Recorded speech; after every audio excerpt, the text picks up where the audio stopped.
Donc là, on fera les ouvertures, enfin les huisseries après dans un deuxième temps, parce que c'est pas forcément le truc le plus intéressant. On va faire le sol et on va voir ensemble comment on peut mettre une texture à l'échelle. Donc là, tout de suite, je fais une balise sol, hein.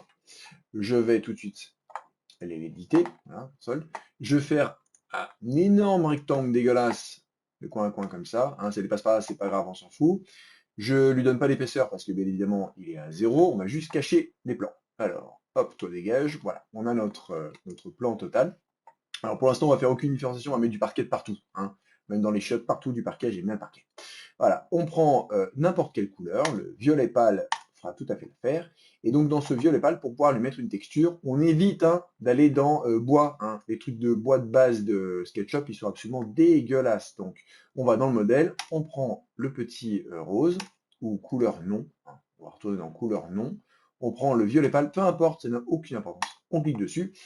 Donc on a du rose partout, ce qui va, à mon avis, extrêmement plaire à notre client. On va dans édition, et ici on va utiliser une image texture. Donc je mets volontairement la vidéo en pause, je cherche une texture et je reviens.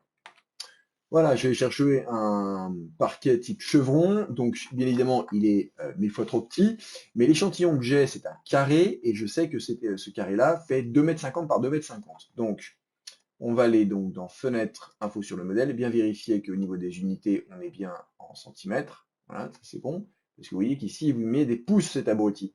Donc on va rentrer 250 centimètres. On casse volontairement la proportionnelle et on se remet en 250 centimètres. Voilà. Alors c'est un peu étiré le truc, on s'en fout, hein, c'est juste pour l'idée. Donc voilà, mon carré que j'avais tout à l'heure fait 250 par 250. Ça, c'est comment le rentrer de façon précise. Admettons qu'on souhaite le faire à la mano, comme des beaufs. Eh ben, on clique la surface, on ne voit pas très bien, hein, mais elle est sélectionnée, on voit le petit point bleu.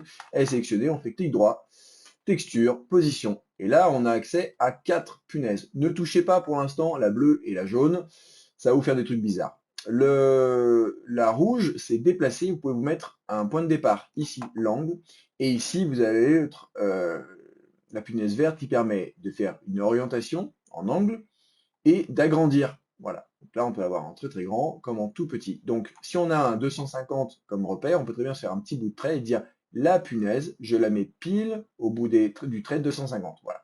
Donc ça c'est bon. Et on tape entrée une fois qu'on a terminé. C'est aussi, dans ces options-là, on peut très bien la faire pivoter de 90, de 180, de 270, la retourner gauche-droite, pardon, haut et bas, et ainsi de suite. Ou tout réinitialiser. On fait terminer, ça c'est bon.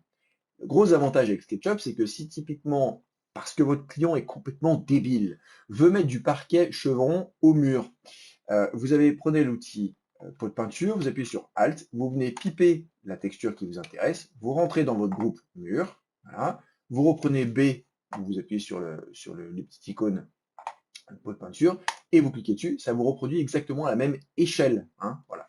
Donc je reviens en arrière, hein, parce que c'est complètement débile ce que je viens de faire, mais voilà, grosso merdo, comment on peut éditer une texture et la copier là où on souhaite. Donc typiquement, si on a besoin de remettre ce même parquet à l'étage, hop, B, Alt, on pipe et on le met sur le parquet de l'étage. Une fois qu'on a fini le parquet, triple clic, clic droit, créer un groupe.